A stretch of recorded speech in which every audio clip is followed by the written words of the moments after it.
Okay, here we go.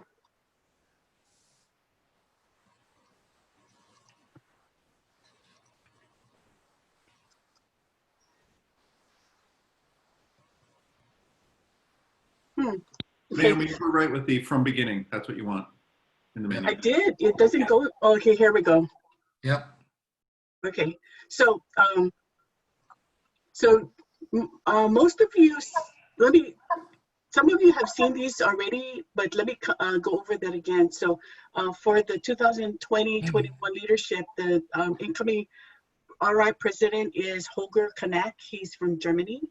And District Governor Naomi Masuno, District Governor-elect Sandy Matsui, and District Governor nominee is Randy Hart.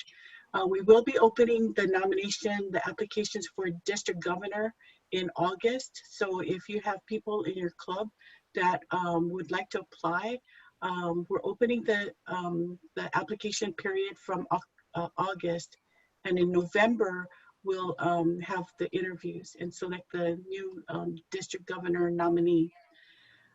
So the board for the district, Sonia is the executive, the chief of staff, Beth Hoban is the secretary, and I think you all have that list of all of the officers and district chairs, and those are people that you can call on. It's got their contact information for information that you need.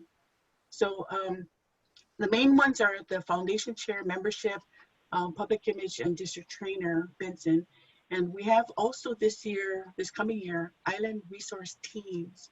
So the resource teams are covering the island with people that you can call for help on youth service, public image, membership. So if you need information, you need a presenter, you need toolkits, you can always call the resource team right there and get an answer.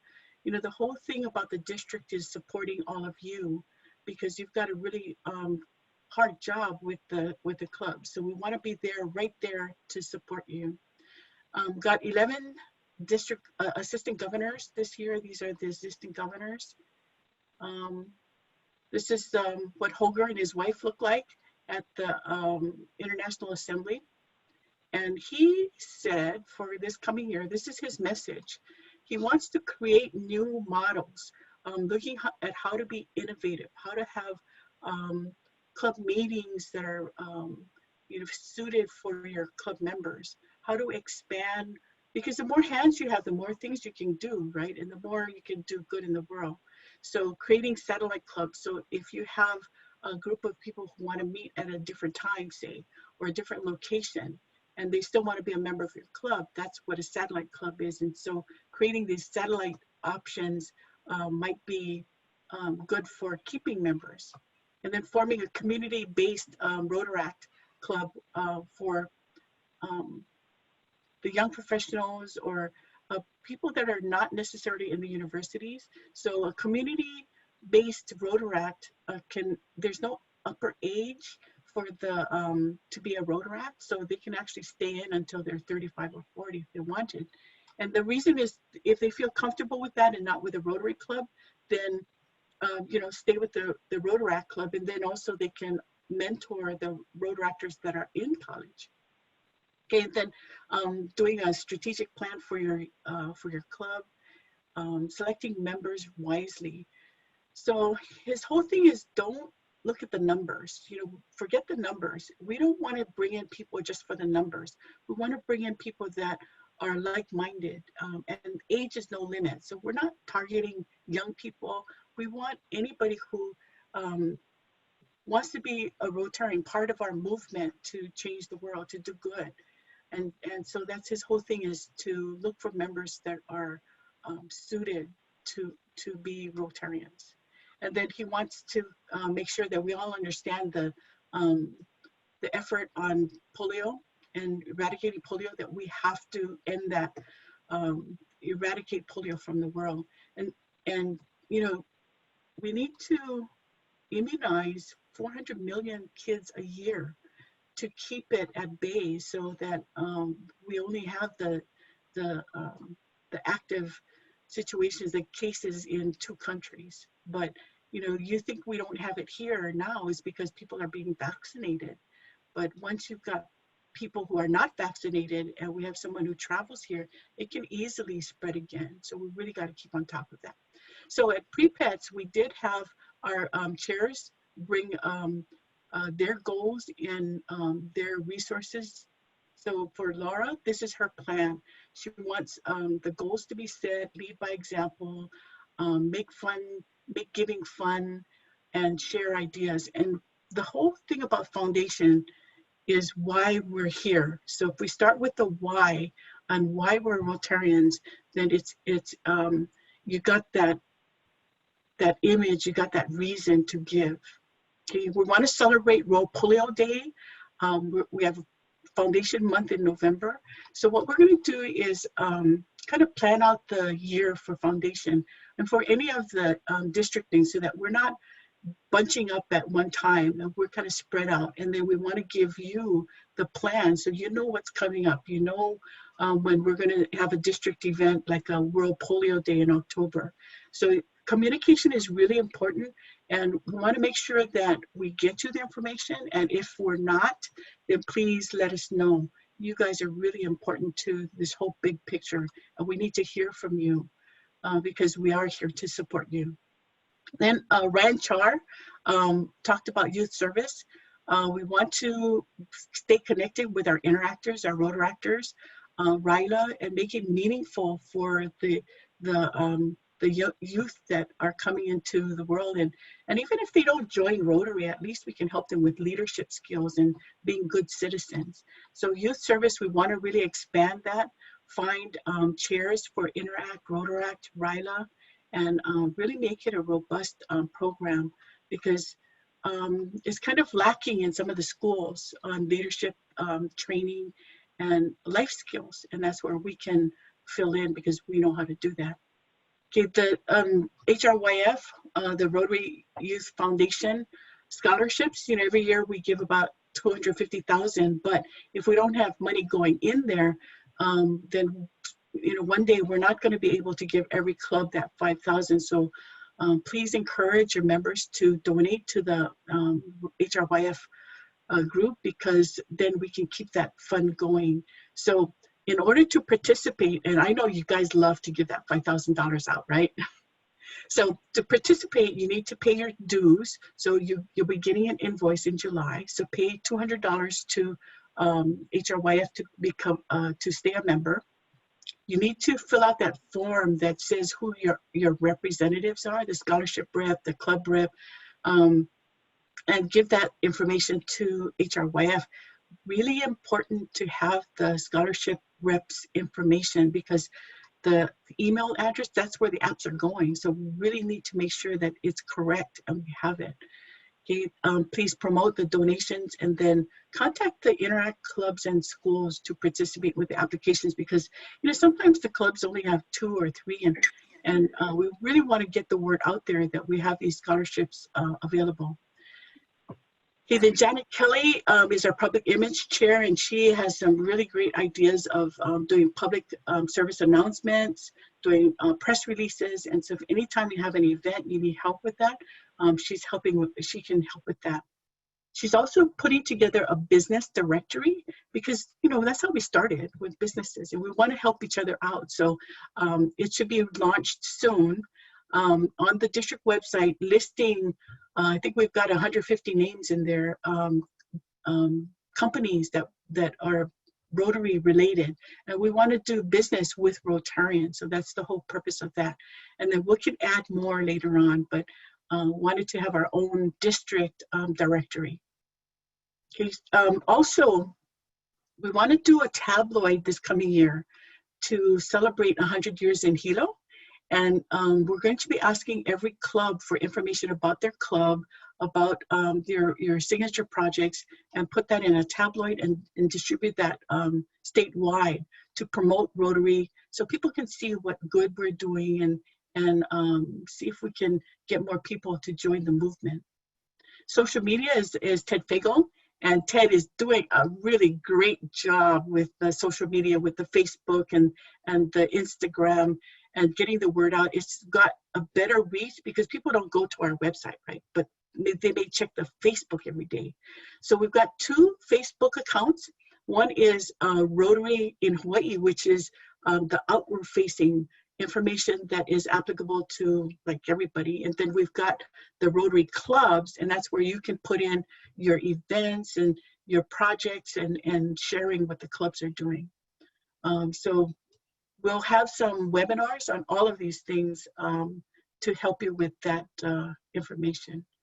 Okay, so membership was Nalani Flynn, and membership is all about not only getting people and recruiting members, it's also retaining members. So how does it look in your club meetings? Is it welcoming? Do you have good speakers? And that's all part of membership. Okay, we went over the district calendar. So for club visits, I really think that we're going to have to do all of the club visits by Zoom. So we'll the AGs will be asking you for dates to do the club visits, one for the board and one for the members. And then if you want to do a joint one, so if all of Kauai wanted to do one, that's fine too. So you tell me how you want to do this. And it's a dialogue on, you know, what Rotary International is doing, what the district is doing, but how we can support your club members. So that would be July through September. Then we have the fall seminars, September, October. The fall seminars is normally where we do the grant training. We do a little bit of membership. But this year we want to include the interactors and rotaractors. So it'll be at a school that has a interact club, and we want them to have their own workshops, their own assemblies, and they can island-wide meet to get the kind of training they need to collaborate on joint projects, maybe on joint workshops. But we want to really support them in getting their members educated, trained, and help them with projects that would be meaningful. A lot of the high schools have service learning goals where they need to do service projects, and we can help them, and they can help us. Win-win. Okay, every October 24th is World Polio Day. And so this is a Saturday this year. So we thought we'd do something fun. So kind of think about how we can do an island-wide event, or if it's too hard to do island-wide, you can do it in different areas, but celebrate World Polio Day. Then Rotary Gives Thanks Day, November 28th, is Saturday. We're offering an opportunity to do a tree planting on every island. So if you want to participate in that, you can. We'll get word out about that. Let's see, officer elections in December. So that's where you're going to be picking your new officers for the next July. But by that time, you should have a president-elect. So if you don't have a president-elect now, you might want to see if one can be selected. And so in December, you're electing the president-elect for the following July. Okay. Then we have pre-pets in January this coming year, because International Assembly is in February. They moved it back. And so we had to move up pre-pets, and then pets is in March in San Jose. So your president-elect is going to get some homework in October, November, and that's why we really need to get that PE identified early. The year after that, we're going to be in Los Angeles with the Southwest Pets. And that was because they're a little cheaper, they have a little different format. But the biggest thing was that you could fly back on Sunday afternoon instead of having to stay overnight on Sunday night. So that would be a cost savings. Okay, then we've got the spring assemblies coming up, and Rotarians at Work on April 24th. So, you know, when you do your own calendar for your club, you please consider these dates and consider what projects you want to do on those 2 main dates where we want everyone to do a service project. So November 28th and April 24th are the dates that we want to be out there and, you know, really publicize that this is what Rotary is doing. Okay, work on your budget. So district dues for July are waived. Rotary International dues are not waived, so you're going to make sure that you got your rosters intact now, because the whoever's on your roster July 1st, you're going to be billed for those members. So see, how you can reach out to your members. HRWF dues $200, and then the other budgeted things that you need to consider for your club would be the pre-pets cost, pets, assembly. If we do it again by webinar, Zoom, then there's no cost, but if we do go face-to-face, then there may be a cost. Okay. Rotary Club Central, next week, Monday, we're going to have a webinar on how to input the goals, but there is a worksheet that you can start using to formulate your goals, ask your board for input, and then review that the club fundraising and analysis, because it gives you a 5-year history. So some of the courses that we want to recommend are these. I'll send you the links to the webinars. I think is a really good way to get a lot of information. And then you can ask your chairs also to go to the Learning Center to do the courses.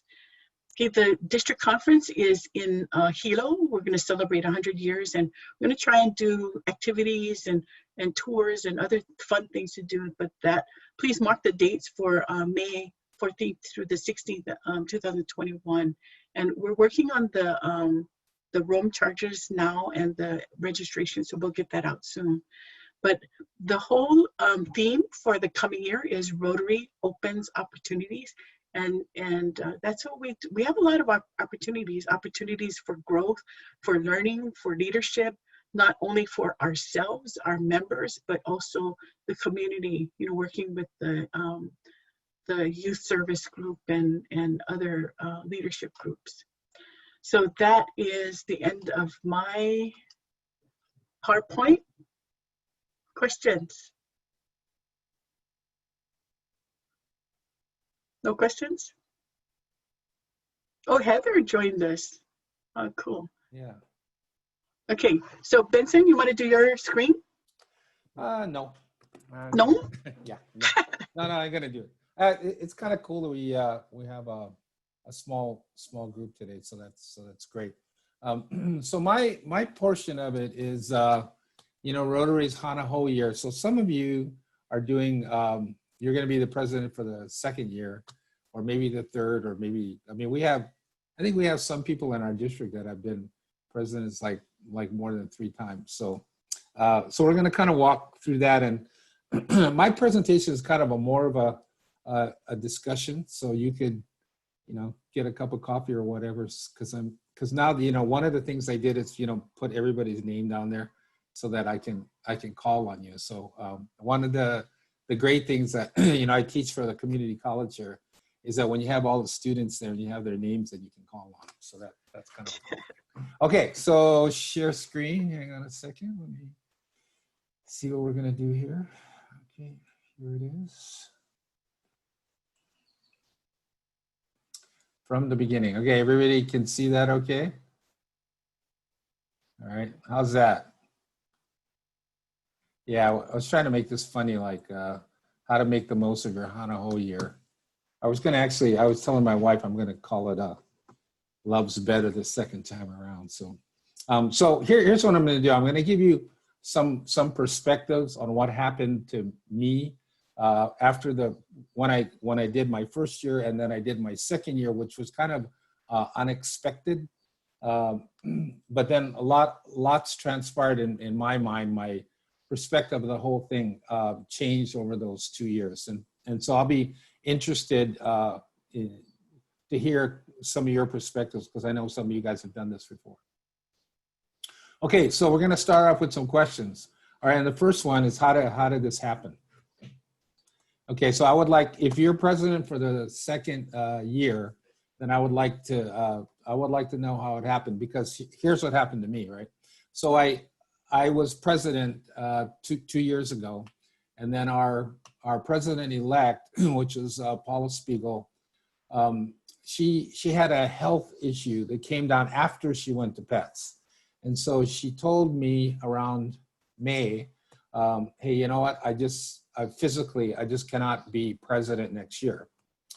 So I went to my board and I said, well, Paula cannot be president, but since we have 11 past presidents in our club, I would like to put it out to any of the past presidents who would like to have another chance of it. And when I put it out to all of them, honestly, not a single one of them could even actually look me in the eye, because nobody really wanted to do it again. So the board voted with one negative vote, which was me, to vote me in to do it one more year. So reluctantly, I did it. But actually, as I look back on it now, I'm kind of at the end of my second year. It was actually the best thing that I ever did, because I had a completely different view of it the second year than I did the first year. So I'm interested in hearing if you're doing this again. Rick, I see your mic's unmuted, so yeah, go for it. What happened to you? Yeah, we're kind of in a somewhat similar situation. We have about 30 people in our club.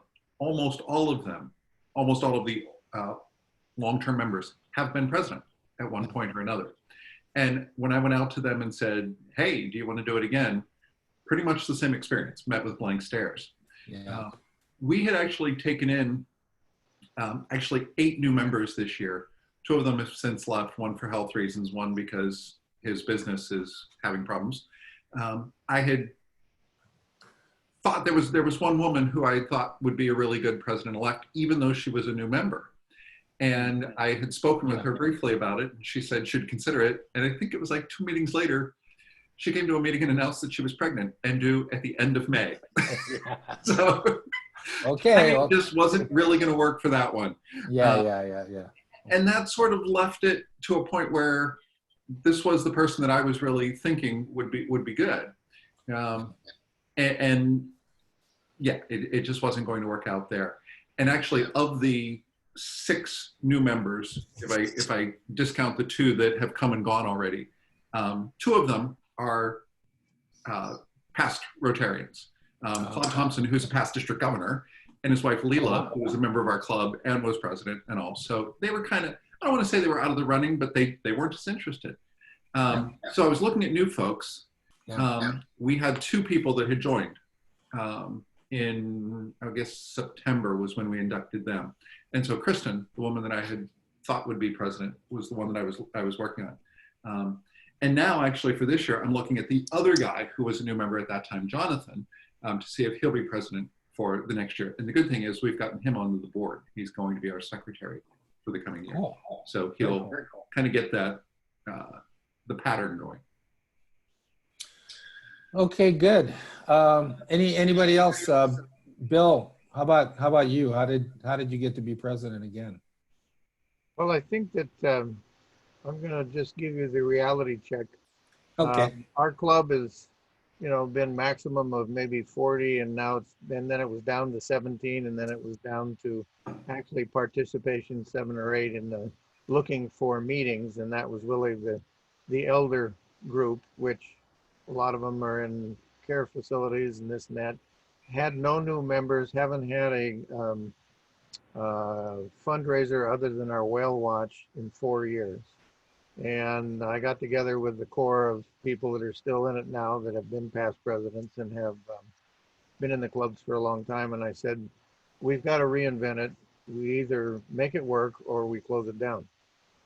Didn't think about satellites yet. I know that's a new concept. And so what I said is I'll take it for 2 years, right out front. And the past president, Robert Stout, I said, you have to be vice president. And we've basically just kept the operation going. The finances, we had a big problem with that because our longtime treasurer and past president got ill and he wasn't watching the checkbook. And anyway, bottom line is we've had every hurdle in the world, but we're still doing projects and we're still representing the community. And I said, we're going to come up with a new plan. We had a plan, we implemented it. We started updating our webpage, and then we had the financial crisis. So we basically had to park everything from September, October last year. Yeah. To me, the way I see it now is that the second year was supposed to be implementation. The first year is what in the hell are we going to do? Okay. the second year coming up is an opportunity as far as I'm concerned, and all of the hurdles we had, everybody's got them now. So Yeah. we need to learn from other clubs. Um, Anna's now the branch manager out here in Waimea, so at Yeah, least great. we can go in and pick her brain every once in a while. And we've gotten the clubs in Kona together a couple times, but what I'm saying is that we all need to lock elbows and do things together. I think I just sent you a question and kind of a commentary that you know, we should be doing island-wide things. If we're going to do food drives, let's put all on the same day. Let's do it with all of the clubs joining in on some kind of promotion and radio spots instead of us trying to operate in silos. So I'm ready to have anybody tell me how to do something and I'll implement it. Hey, Bill, that's great, man. Thanks. Yeah, thanks a lot. So, Naomi, I'm going to have you monitor the chat. Yeah. So if there's anything that you want to interject over here, you can go ahead and do that. Carl, I see you just joined us on the line over here. So what we're talking about is, you know, what it's like to be a multiple year president. I just finished Bill Talk, Rick Talk. So do you have any input? I know that you're on your three-peat already here. Yeah, go ahead and unmute yourself. Yeah, Okay, you're go right. ahead. It's a three-peat. It wasn't planned as a three-peat, but it's just one of those things. Like all clubs, we had some challenges. My goal was to actually have it, and my goal, and it's still my goal, is to have a management succession where we can have 2 or 3 presidents lined up. And in my first year, we did that. We actually had 2 lined up, but just because of circumstances, we had to change. One person got pregnant, and she also runs a business, so her schedule was going to just be too tight. Another person who had volunteered has an elderly mom who lives in California, so she had to go back and forth, and that sort of changed the plans. But you know, like all clubs, we have our challenges, but we do have a couple of new members who have tremendous potential. Yeah. And it is my hope that they will step forth and become leaders in the near future. Yeah. With pretty much all new prospective members, I've been telling them up front that when you're joining, you're going to be prepared to be in some sort of management role in the future. So I'm sort of gearing them up that we don't need members. We actually need Rotarians, and Rotarians will step up. And if you're willing to take some sort of leadership role in the future, that'd be great. We're not going to throw you to the wolves. We'll give you some time. And so one of the suggestions I was told was to get these new prospective future leaders in to bring them onto the board of directors to get some experience and get a feel for what's going on. So these 2 prospective presidents I have in mind are going to be part of the board this coming year, and moving forward as we entertain future Rotarians, we'll continue to talk about the importance of stepping up, because there are some great benefits to being the president. Yeah. And you know, it's a tremendous opportunity, and even though it's going to be 3 years, it's going to be a long 3 years, but you know, it's something that I definitely cherish, and you know, I want to make the most of it. But bottom line is, like all clubs, we have our challenges. I guess the great part about our club is we have 28 members, and the majority of the members are willing to put in the work. So we got a lot of worker bees, which is great. Yeah. I would rather have that problem as opposed to having too many chiefs. Yeah. So we got a lot of worker bees. No one wants to be the queen bee or the king bee, but you know, it's good. And then we just have to have some leaders step up. But I think we'll be okay. And that's something that I'm working hard to make sure we have some good leaders in the future. Yeah, awesome, Carl. That's great. Yeah, Carl and I came in the same class, and when I look at him, I'm like, wow, bro, it seems like a long time ago, but still been there. That's awesome. To put it in perspective, Benson. So come July 1, I'll be 67% of my, I'll be done with 67%. All right. All right. That's awesome. But I don't want to look at it that way. There's a lot more good work. Yeah. Yeah. There's some positive things. We're going to talk about those.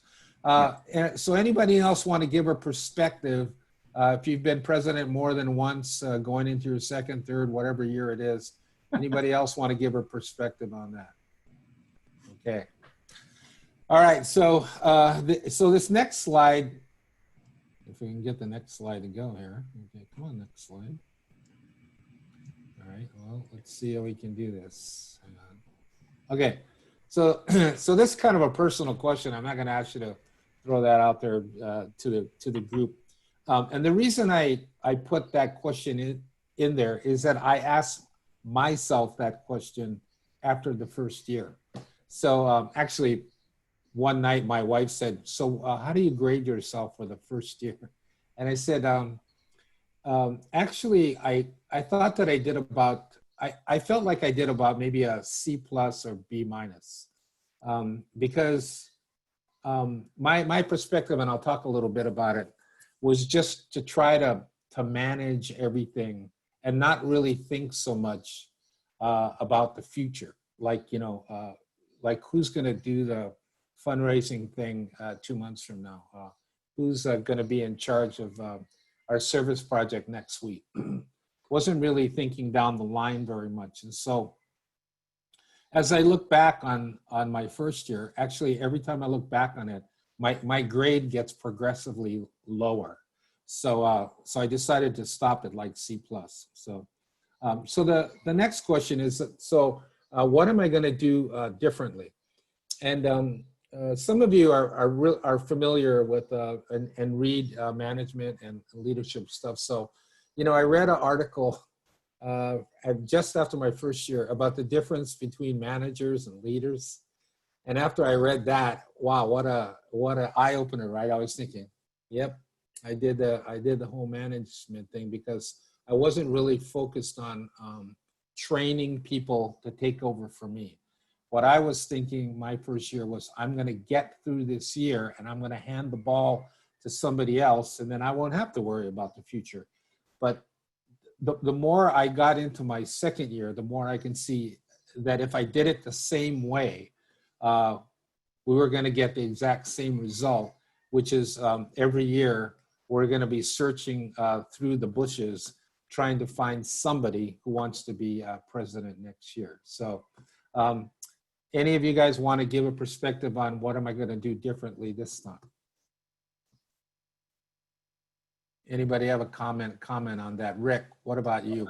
I'll jump on this one. Yeah. This might go against what you want to hear, but I'm not really planning on doing much differently next year. And part of it is I'm trying to break a cycle in our club. Our club has historically looked to the president to be, coming back to what you said, Benson, to be the manager of all the projects. So the president was responsible for all the projects. Correct. And I said, no, that's not the way we're going to do this anymore. And this idea of it's your year as well. I heartily avoided that, and I will continue to avoid that idea. This is our year.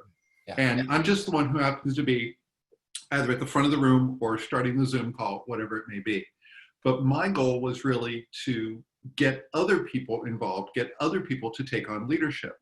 And similarly, there was one situation, our club normally had two big fundraisers. One was the One Fine Evening event, which auction, dinner, blah, blah, blah. That unfortunately happened, scheduled for March 14th of this year. So it didn't happen.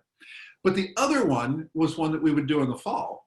And it was called Vacation for Donation, where we had an opportunity drawing. And it required someone to go out and find information on hotels that would be willing to participate, get some gift certificates, things like this, because we gave away a trip to Hawai'i. And then someone had to take care of getting tickets, managing the sales, and reporting and everything on it. I had actually done that for the last 3 years and made very clear to my club, I was not going to do it again. And not only was I not going to do it again, I couldn't do it again. With being president, my job, all these other things, no way. And once again, threw it out to the club. We need someone, these are the tasks. And I actually had a list of all the tasks. We need people for each one of these. And it was really met with crickets. There was no one, well, I shouldn't say that. There were a few people who were willing to step up, but we never got the whole group to gel together into anything. And so my thing was, y'all need to understand the consequences of that decision. And that was the key piece of this, was normally that raises about $15,000 in revenue for us that we could give out as scholarships, grants, whatever it might be. We are not going to be able to do that. And interestingly, looking back at the previous slide about the grading, this was one of the things that I actually talked to my AG about when I came into this. I said, I'm not going to take any of these things as personal failings. If something like this doesn't happen, because I kind of saw that the vacation for donation in particular might not happen, I'm not going to take that as my failing. That is the club's decision. And I communicated quite clearly and probably a little too directly for some of the members with them about what this meant, that we were making this decision. And of course, now it's come back up, well, we need to do vacation for donation next year. And I said, I agree. Yeah. What are you going to do about it? And that's my question now. Whenever someone comes to me and says, we need to do this, my question is, what are you going to do about it? Because in the past, they threw it to the president had to organize it, the president had to plan it, the president had to manage it, the president had to do everything. Yeah. And I've seen what that does to people who have been president of our club. Yeah. Two of them are no longer members of our club in the 6 years that I've been involved. So, that's kind of a big deal.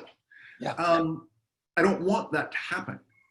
We are lucky we got new members. And of those 2 new members that I mentioned that we got in the fall, they each brought in new members that we inducted. Actually, one of them we did a virtual induction because this was after COVID-19 had happened. So we actually have 2 things going on that are good. One, we've got some new folks who come in with new ideas. And the other part of this is I think they can drive the big shift, because in our club, and I know when I was in Pets last year, I heard this from a lot of other people, you can throw out new ideas and there's 1 or 2 people in the club who can just be very vocal, very aggressive, and very negative about a new idea, and it just gets killed. Yeah. And what I'm looking to do is to build the majority to switch it over and to say, thank you for your input. We appreciate that. And we understand that this might not be a fundraiser that you want to participate in anymore. And that's okay. Here's how we're going to do it. Because we need to make these things, one, easier to do. Because I know with our club, one thing that has driven me nuts is we have 2 fundraisers that we normally do every year. And every year we go into it going, what do we have to do? We've never done this before. And I'm like, no, we have. We've done this before. We should know the drill. We should know what we need to do. And the other one is we can't let 1 or 2 naysayers drive everything that the club does. It's just not reason. Let's come back to the 4-way test. It's not fair to all concerned. And does it mean, and this is the unfortunate fact, does it mean that we may end up leaving some of our long-term members kind of in the dust? Yeah, it does. I can't.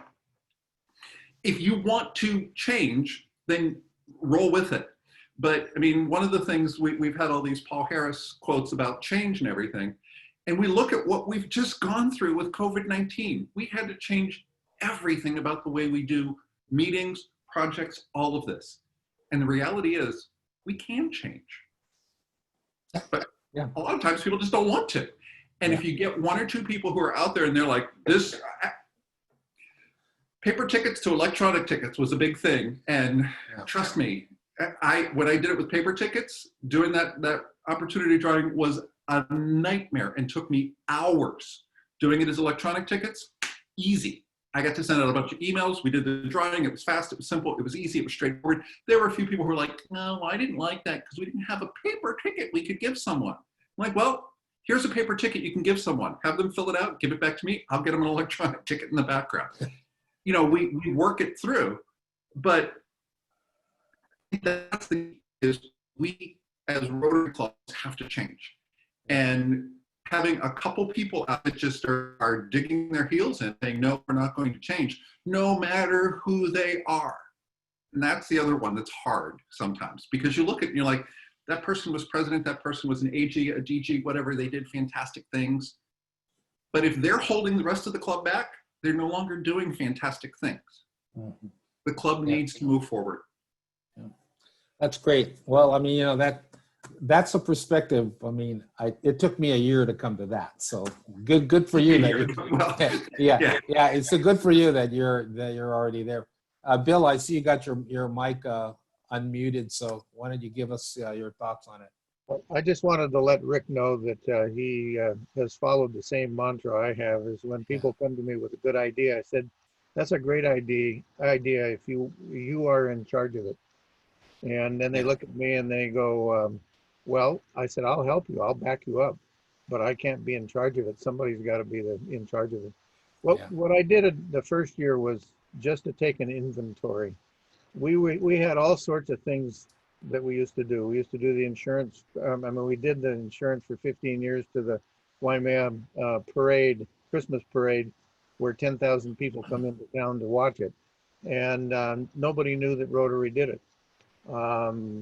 We now participate in the parade by putting together a trailer, makeshift trailer. It was a boat trailer, and we've offered it out to several other nonprofits to use in the interim. When the Christmas parade, all they do is hook it up to a 2-inch ball, and they have a trailer that they can do an event on. And there's been a couple of people who've done that. So we started getting ourselves back out to let people know what we did. We used to do we started with the Kona Koala Chamber of Commerce, a networking opportunity, which was just business first Wednesday. And we would go around to different hotels or whatever. The big problem we have is demographics. We're in Waimea. Our club originally started in Honokaa. We cover North Hawaii, which is Kohala, Hawai'i, and Waikoloa, and all of the resorts. But we can't have meetings, lunch meetings particularly. We're going to have to go to different places to have meetings. And basically, my first thought was to try to do something like the Passport, where people could join in and they could just go to any nonprofit as long as they wore a T-shirt that said Rotary on it, and they did so many hours a year. Never got that off the ground. That's still in the consideration or something like that, or a satellite, because we don't have enough people to be able to take these things and run with it. And unfortunately, the core of us are going to burn ourselves out if we can't get new members in. And the idea right now is get some ideas on projects that we can do that are new, and then go out and broadcast it to all of the past members that are there, invite them back to be members, and maybe have one social a month. We'd cut it down to 2 meetings, one social a month, and it's got to be based on what we're doing, not necessarily anything else. Having speakers is fine. We could do that maybe a couple times a year, but we're not going to make that routine anymore. It's got to be younger people that want to join. What I like is the fact that if we get younger people in, or people that think young, we can tell them, you join Rotary and now you're in a vertical ability to see what's going on in the world, what's going on in the state, what's going on in your community. And so we started to plug those things in, and that's why we were redoing the webpage, so we would have the capabilities. And so we got a plan. We just have to figure out how we can execute it and assign it to some other people. And that means we're going to go out for an ask letter. We're going to go out to celebrate with people that have been in Rotary as to what we're doing, and try to get a little more of a crowd in here. And then we've got a whole plan on how to do this. We'd love to partner with other clubs on the island in initiatives in our district or their district. Can't offer too many people from our district to help them, but we certainly can let them wander into our area over here and help us. Well, that's great. So anybody else want to offer a perspective about what you're going to do differently this year? Kelly, I see you're on the line. Carl, any of you guys are going to do a Hana whole year this year? Want to give any perspective on that? Well, I think for us, forgive me because I'm driving. I was previously committed to doing a project this morning, so I apologize for being a little late jumping on. But you know, I think for us, we've got two organizations, one in Kailua, which is Rise, and one that's in the Kaimaki area, which is Hugs, that our club has done, you know, smaller pieces of or added on, like it Hugs, for example, with East Honolulu. And so now that we've done a couple things after joining them, getting to know the staff, getting to know the organizations, the families they serve, you know, our club has some energy around that organization. So, you know, I think trying to harken back to Eric's model of, you know, repeatable, sustainable, you know, and, you know, both sites have large open tracts of land that are, you know, there's lots of, you know, potential for socially distant, safe kind of project where we could all still get together to do something safely outside. But have some direct contact with programs, staff, and at Rise with, you know, the young people who are transitioning from houseless status, that will, I think, give way to doing some life skills training with those kids, those young people, some other opportunities where the club, all of our members from senior to, you know, younger members have the opportunity to bring something to the table that's, you know, requires little input, you know, doesn't require us to do a lot of, you know, financial commitment. I mean, if we went to do a, you know, a healthy cooking class for the 38 residents, wouldn't cost very much, could bring some things in, have lunch, talk a little story, you know, get them excited and enriched about, you know, a program where we've already had some success. So I think, you know, rebuilding that to be programmatic in ways that we didn't, you know, we weren't successful launching on, you know, this year will be, you know, kind of my goal. So those are the areas that people have expressed interest, and I want to just capitalize. Okay. Cool. Thank you. Thank you, Kelly. Okay, let's unless anybody else has a comment, let's kind of move on right here. Okay, as soon as I get my slide to change here.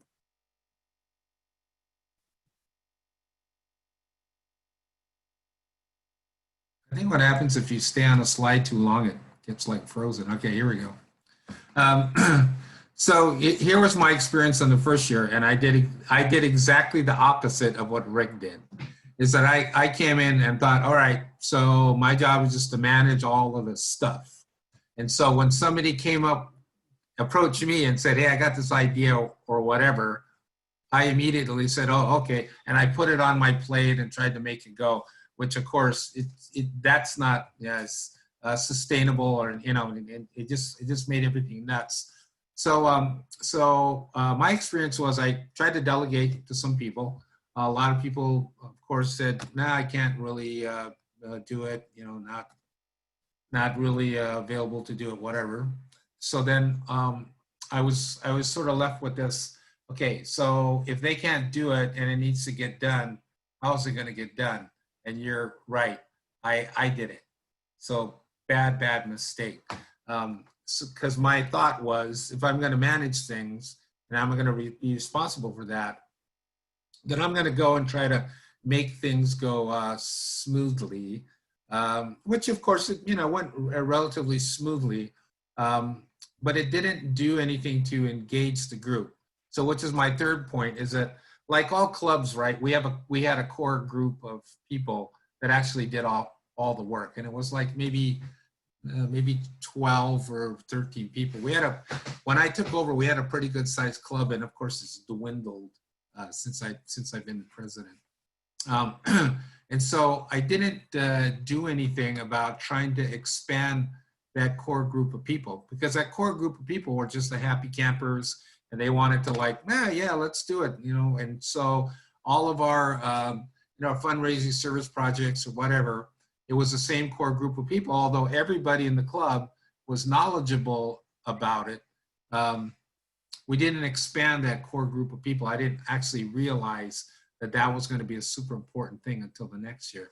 And then obviously, I didn't really think much beyond the year that I was doing it, because my sort of the mentality in my head was just try to get the ball to July 1st, and then I can hand the ball to somebody, and then somebody else would do it. So then it dawned on me after, well, nearing the end of the first year, that I really needed, if I wanted to do some great service to the club, I really needed to lead the club as opposed to being the manager of everything.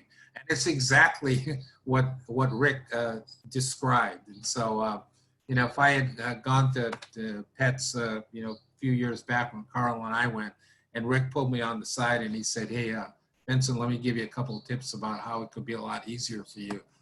The first year would have been totally different. So the second year, I decided to think more about the future of the club than what was happening presently. And that dictated a lot about how I was going to do things differently the second year. And so what I began to understand is that to be a good leader, that you have to start thinking about the future. And so those of you who are going to be presidents again this year, I would encourage you to think beyond just your year, that it's about taking the year that you have right now and setting it up so that your club is sustainable for the long term beyond just you. Like leaders trust and inspire. So those of you that are familiar with Speed of Trust, you know, it's Stephen Covey's latest incarnation of, you know, seven habits of highly effective people. Well, the Speed of Trust basically says is that productive groups of people are productive because they basically trust each other. And that's sort of our new leadership model now. So in our parents' age, the Industrial Revolution, it was really all about command and control, right? So my dad, when he went to work, he had a boss. The boss told him what to do, and the boss's job was to control everything that he did. All right. And so now that leadership model does not work. You know, you can't control and command and control people. Now, people want to trust their leaders and they want to be inspired by them. So as leaders now, it's about getting people to trust you and then being inspiring. So there's a lot of ways in which, you know, if you want to dig into it, bring that up. It's a great read, great piece of material, but you know, simple things like, you know, do whatever you say you're going to do.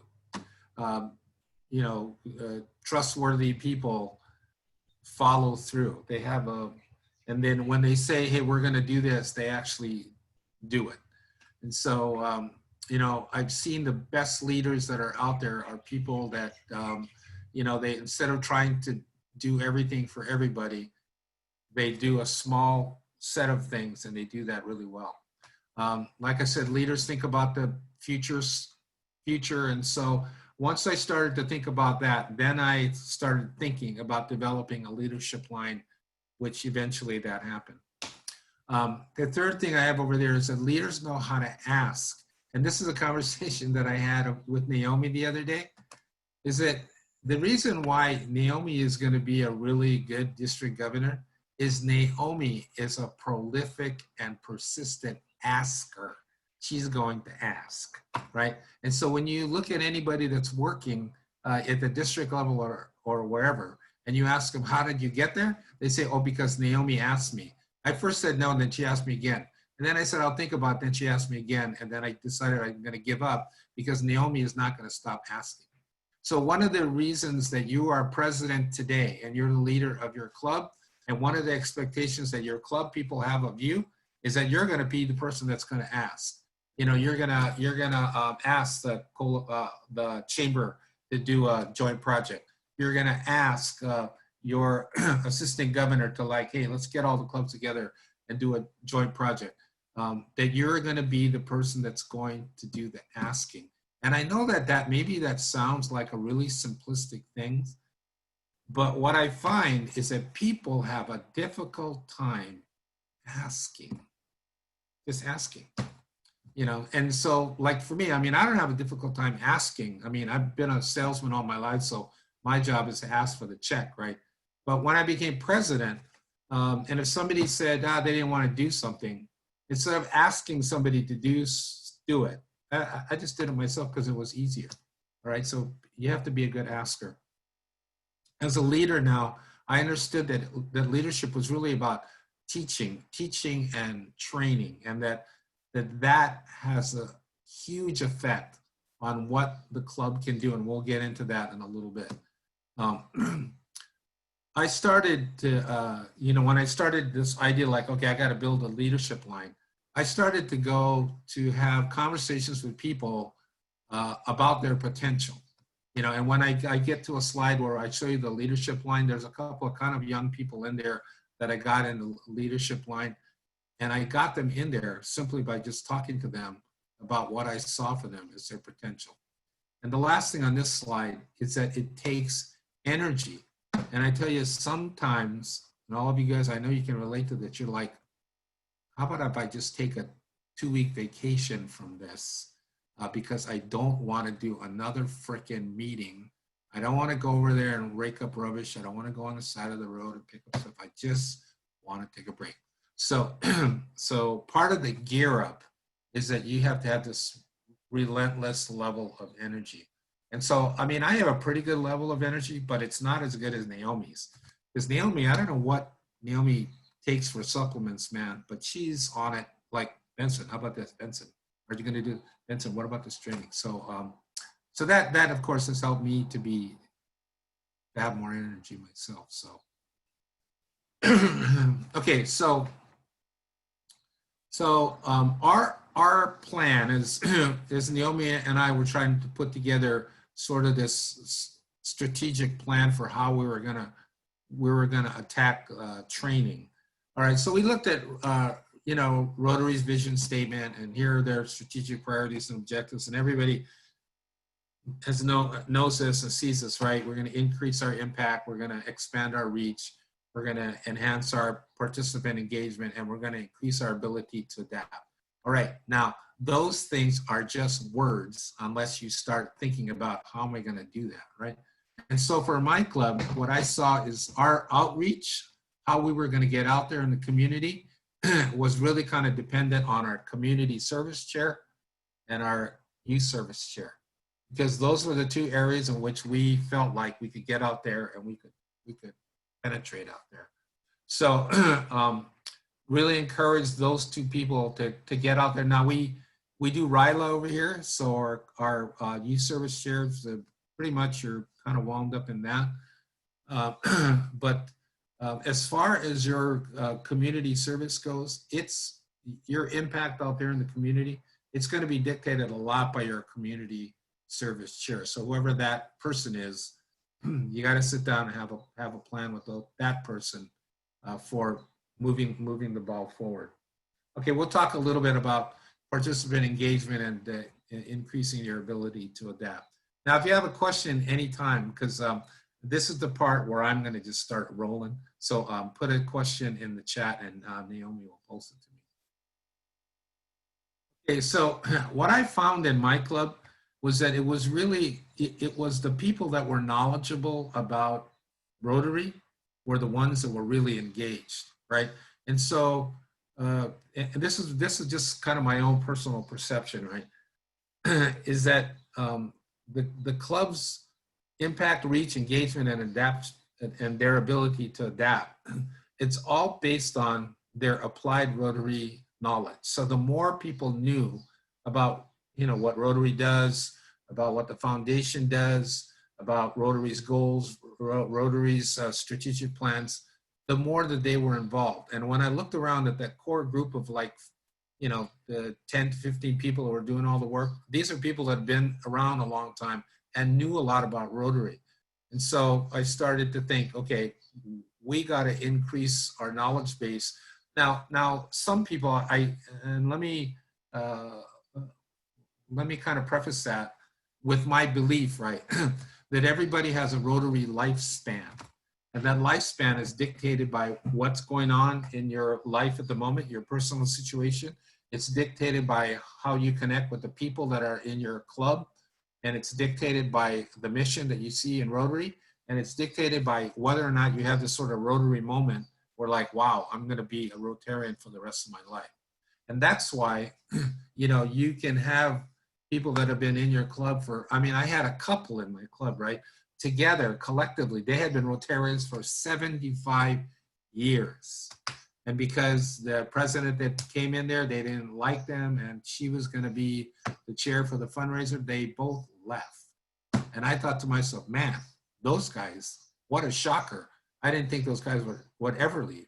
And but we've had people, you know, leave Rotary for a number of different years, which makes me believe that everybody has a Rotary lifespan, and when it's over, no matter what their history has been, they've been Rotary International President or whatever it is, when it's time, then they just go.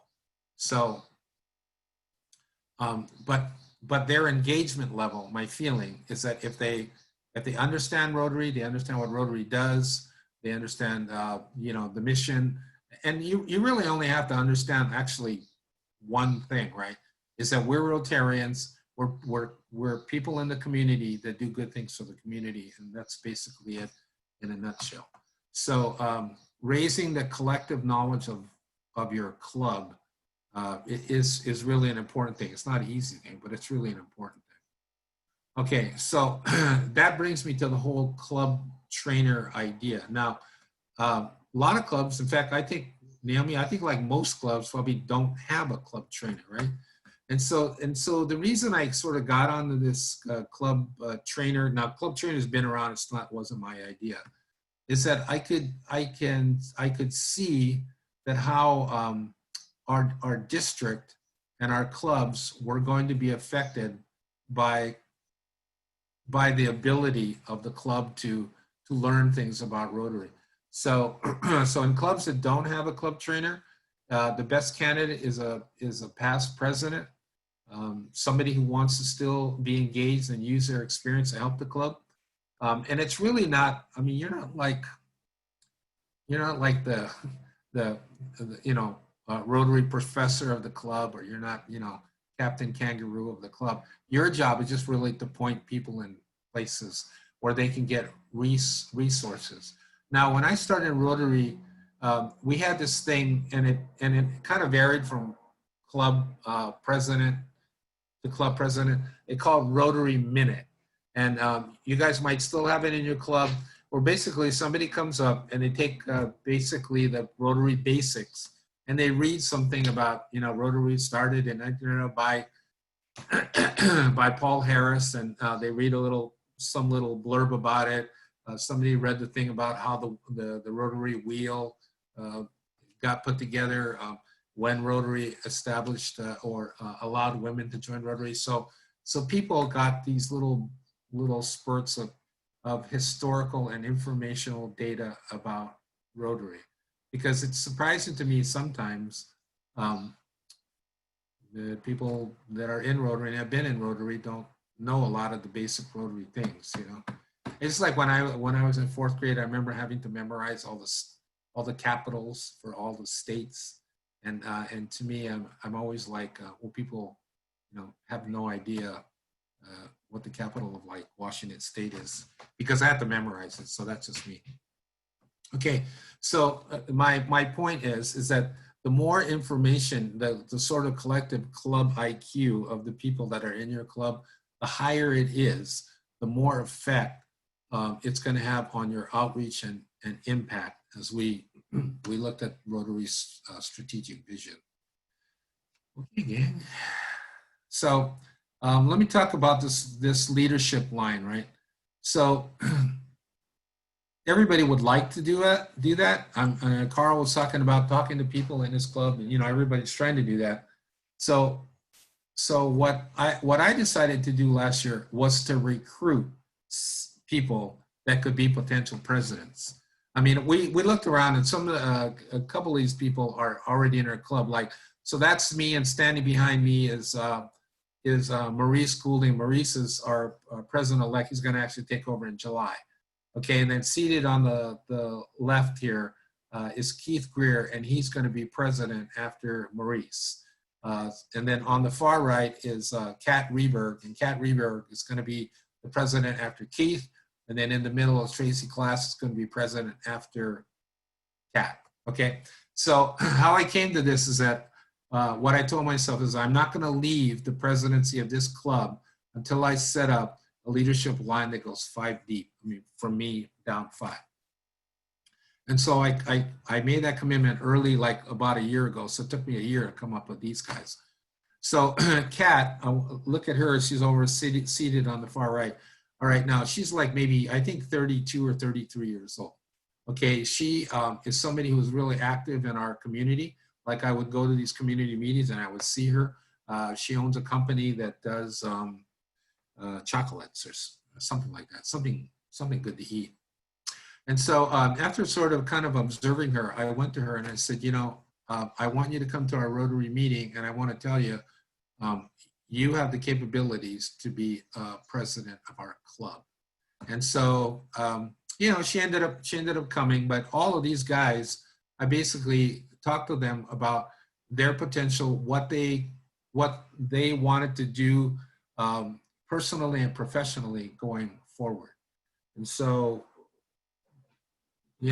I thought to myself, well, if we can solidify a leadership line that'll go 5 years down, it really doesn't matter how long a person has been a Rotarian, right? Because a lot of people say, well, I haven't been a Rotarian very long.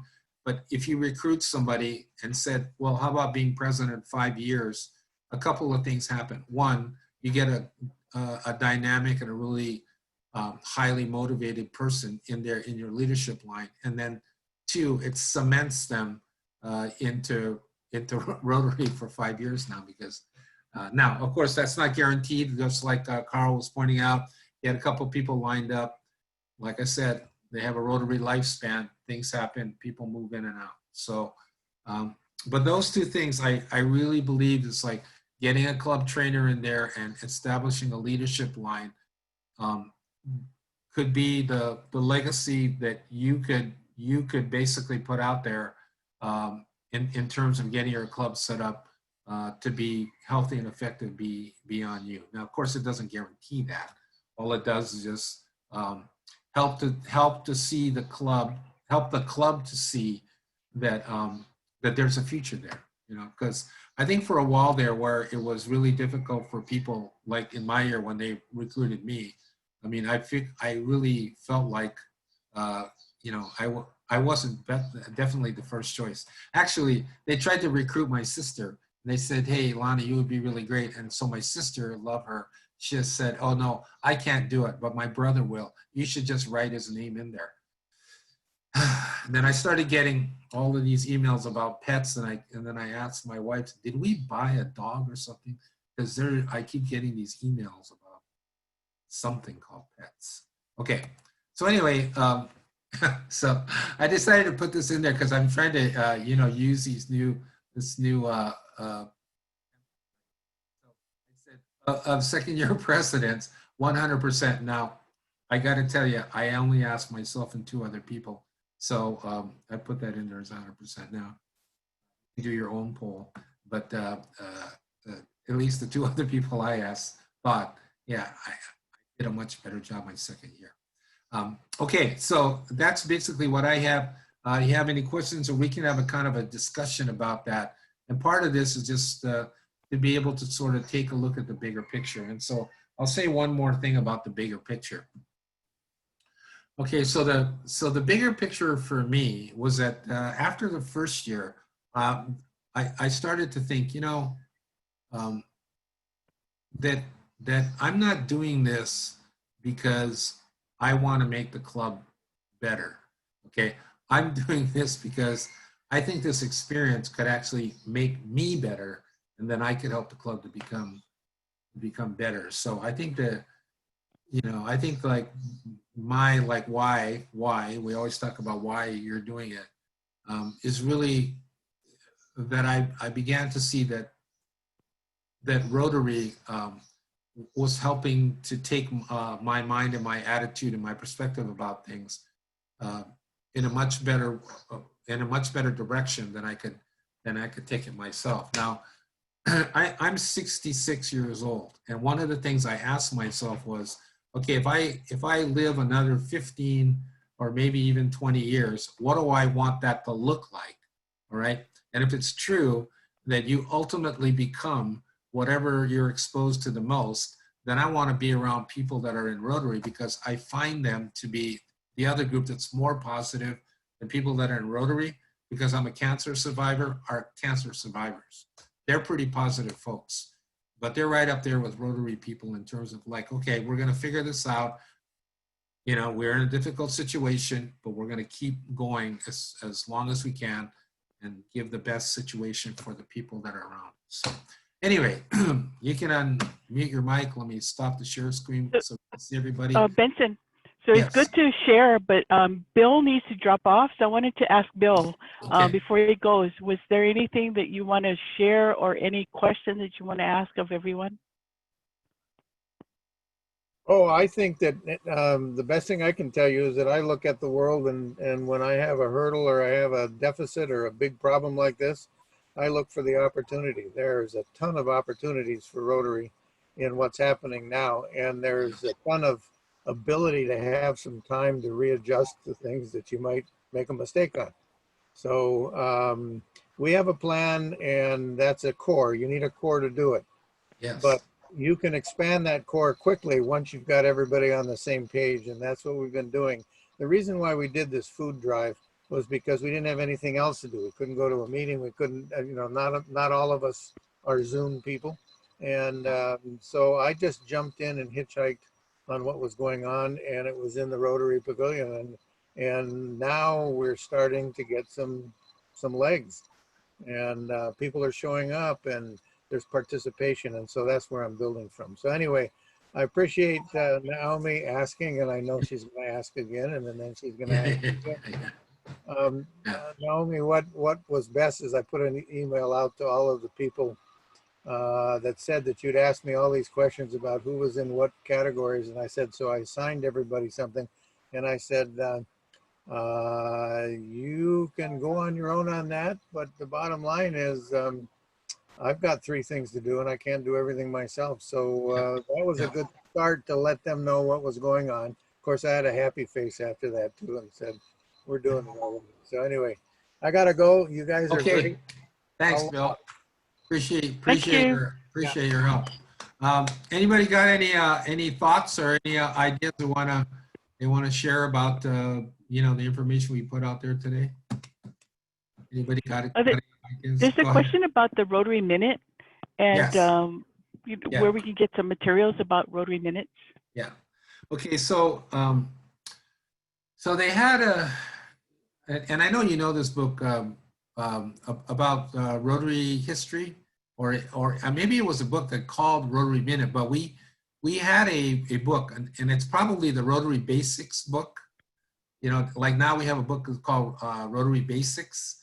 And what would happen is we just had that book at the meeting, and then every meeting, our president would just pass the book around, and then, you know, you could pick out whatever you wanted in there, and then your job, we would assign, like, you know, if I was a person that was going to be somebody that was going to share the Rotary Minute, I'd get the book, and then I'd have a week to figure it out, and then, you know, I get called on, and I come up, and I said, okay, hey, the Rotary wheel was designed by da-da-da-da. And so I remember a couple of really different things. And so what it did is it helped at every meeting to just give a little snippet of Rotary information out to people. And even though some people that actually might have heard it already, either they didn't remember it, or they were wanted to be minded. So Kelly, I see your hand up over there. You have a Oh, hand sorry.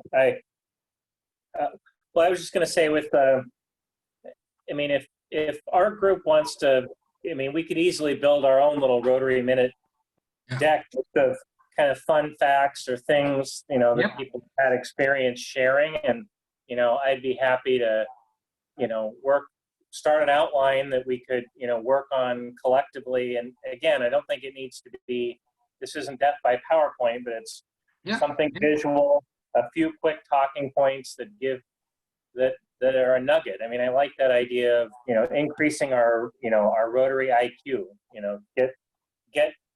get people committed to the ideas and the principles because it's the stories that connect them. Right. So that'd be great. Right. That's a good idea. Naomi, that could be something you could do. Rick, you have an idea? Well, I went out and did a Google search for Rotary Minute and came up with 50 of them. So, how about that? That's awesome. So, way to go, Rick. a year's worth.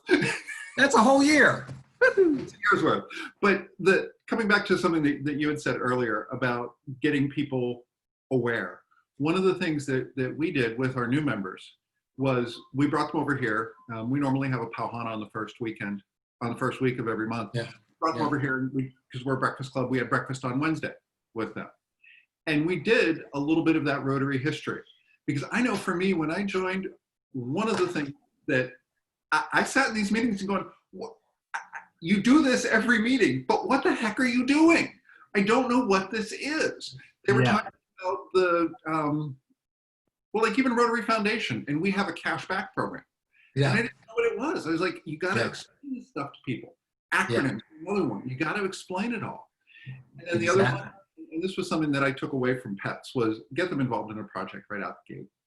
So out of our 4 new members, 2 of them have already led projects that we've done. 3 of them are now working on getting, I mentioned our canceled One Fine Evening event, which had a silent auction component. We're moving it to an online. 3 out of those 4 people are part of the committee that's working on that.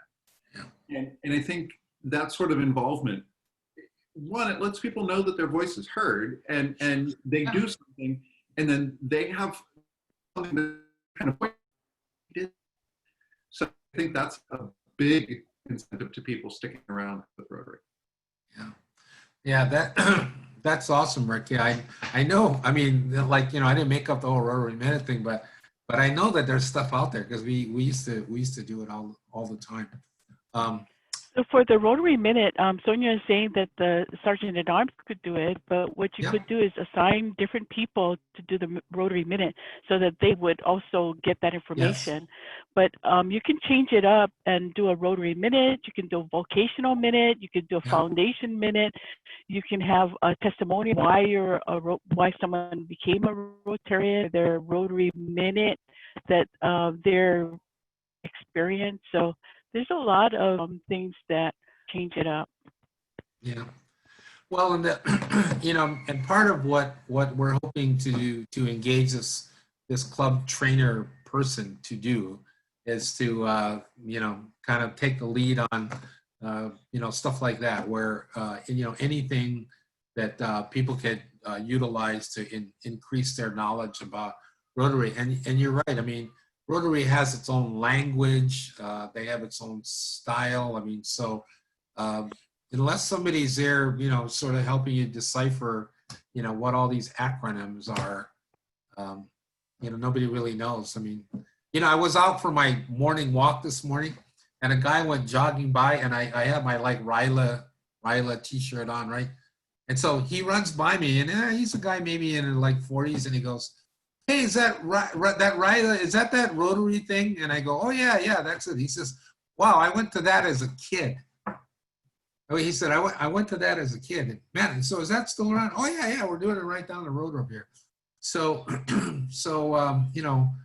we need to jump on just our awareness, not within our club, but even within our community about Rotary and the stuff that we do. So, did you have something, Sonia? Anybody else?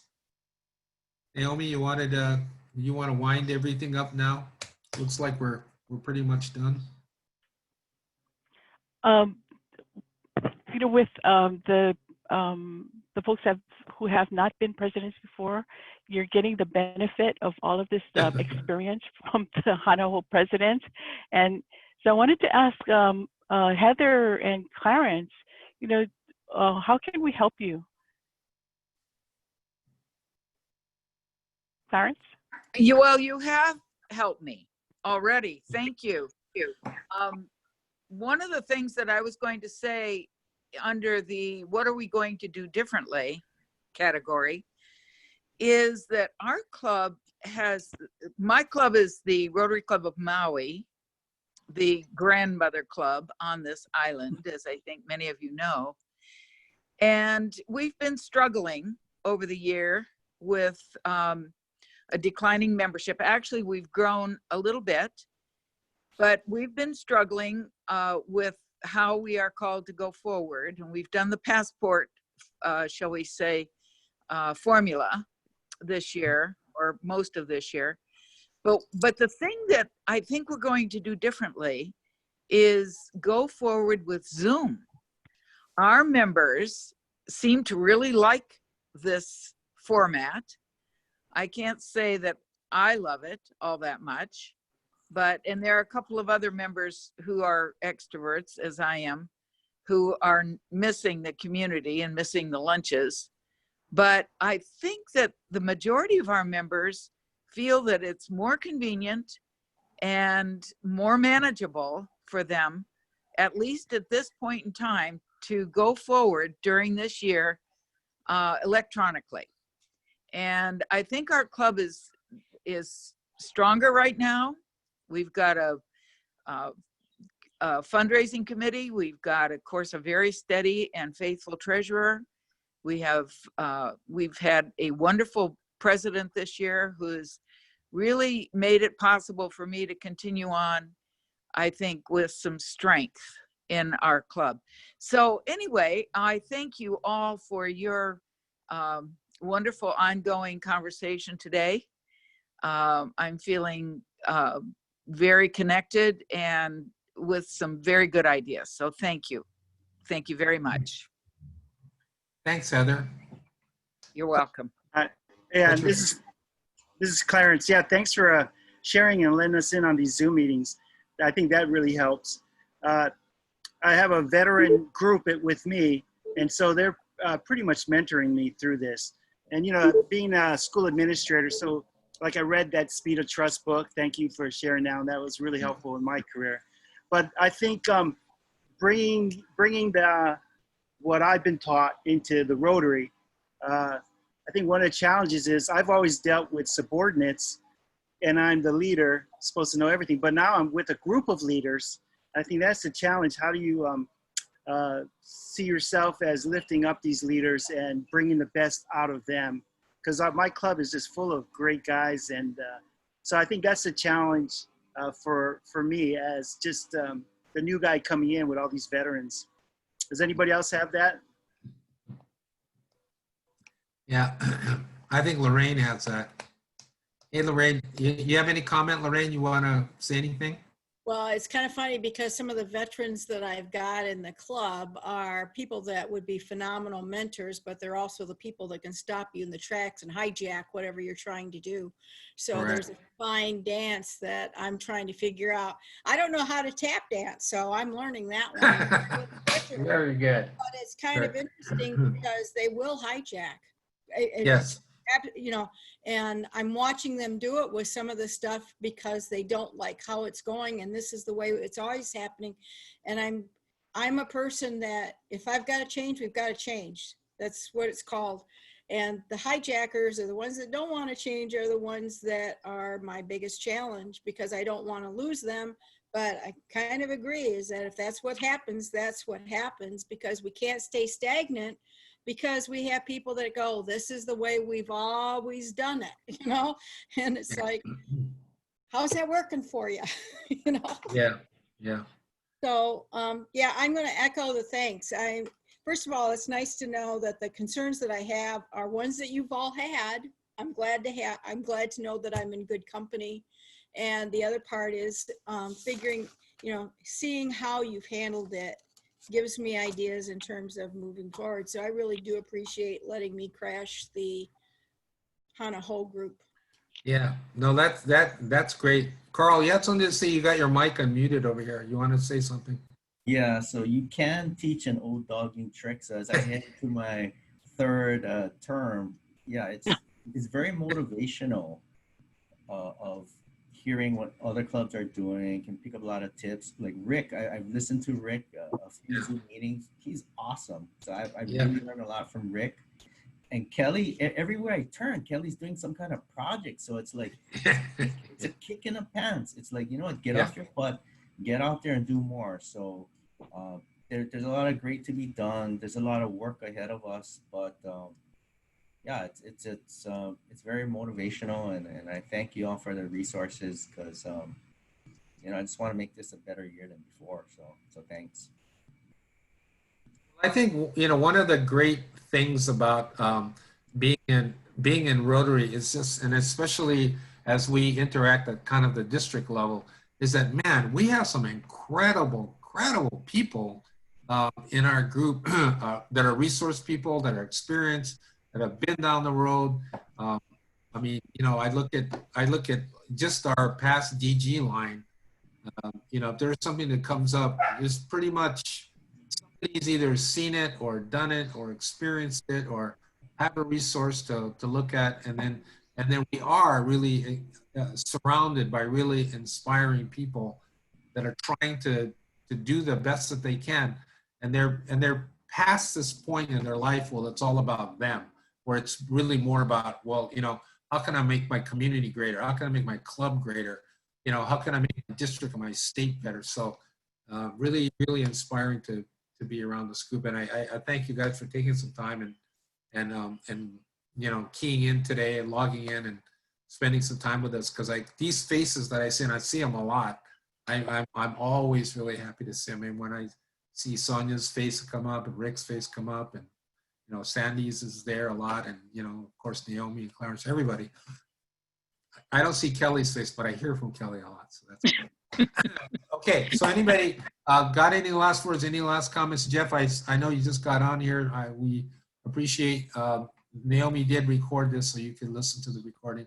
Naomi, you got any last words before we wind it up? I do, but I wanted to hear from Joe, if Joe had any comments or questions. You know, Lahaina is going through some changes too. And thank you, Joe, for stepping up. Okay, maybe we can catch him later.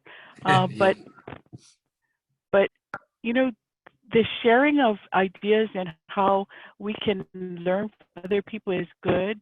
And you know, Lorraine, you're absolutely right. There are people who will hijack or try and block you. So I think that's what Benson is talking about: how to lead volunteers and how to get people to work together and see how we can change for the better good of the community and the Rotarians. So, you know, thank you all for, you know, being open to some new ideas and changing, and we are in this new norm kind of thing where we do need to change. And that's what Rotary is about. It's about flexibility, adapting to different things. And if we keep our mission, our focus on doing good for the community, and also we should stop saying members, right? Our Rotarians, because we want to bring in Rotarians, not bring in members. I think Rick, you said that. Was it Rick that said that? That's we should put that in quotes. But you know, our mission is pretty clear, and we will benefit from all of the good things that we do in the world, and your Rotarians will benefit from that. Our communities will benefit, and just need to keep our sight on what we need to do. So thank you all for spending some time with us, and we are always open to questions. If you want to talk to any of us directly, you know, to iron out some things, to ask the resource team for help, you know, we're here to help all of you. So thank you very much for your time. Okay, everybody. Thank you. Strong, man, and watch out for the hijackers, man. Don't let those guys take your club over, man. Okay. Hey, Benson, you're going to have a meeting on Zoom, right? How to do Zoom meetings? Yes. Yeah, Do you we have have a to date yet? yeah, we have to we have to decide where we can fit that You're in. gonna put it in. Okay. Yeah, anytime. We should do it soon. How to run a Zoom meeting, maybe in the next week. Yep. So let's get together and talk about that. Okay. Okay. All righty. Thank you. Okay. Yeah. See you Aloha. guys later. Thanks, Benson. Okay. Thanks, Benson.